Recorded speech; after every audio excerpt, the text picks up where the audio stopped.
We're also following another top story this noon. Congress passed a deal which now averts the fiscal cliff. Now that sent the Dow soaring for the first time in weeks, but not everyone is happy with this deal. As Brianne Carter reports, some lawmakers are concerned the new agreement will leave us even worse off than before. A surge on Wall Street this morning after Congress finally reached a fiscal deal late Tuesday night.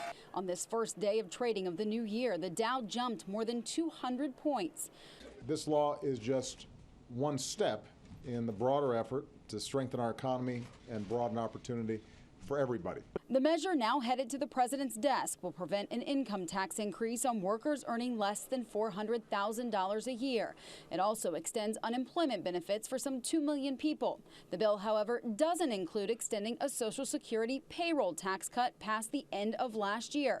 So workers will now be paying about 2% more in Social Security taxes. What we're really doing is raising taxes to give the president more money to spend. We think that's a bad idea. Now, some members here on the Hill say that this was not a perfect or permanent fix, but that they're glad a deal is done. Others say that this is just the beginning to tackling the fiscal problems. Virginia Congressman Jim Moran, who was one of 16 Democrats who didn't vote for the bill, says this deal will lead to dramatically shrinking government. This is a new day, and it's not a bright day. I'm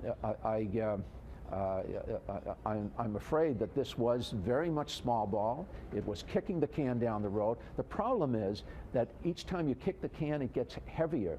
Moran says this could lead to yet another so-called fiscal cliff. In just months, automatic across-the-board spending cuts to the Pentagon and other agencies will be up. The so-called debt ceiling will also be reached in 2 months if Congress doesn't act.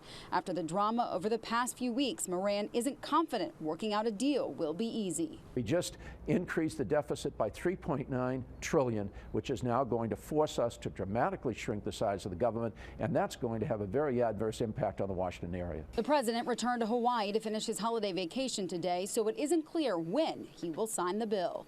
On Capitol Hill, Brianne Carter, ABC 7 News.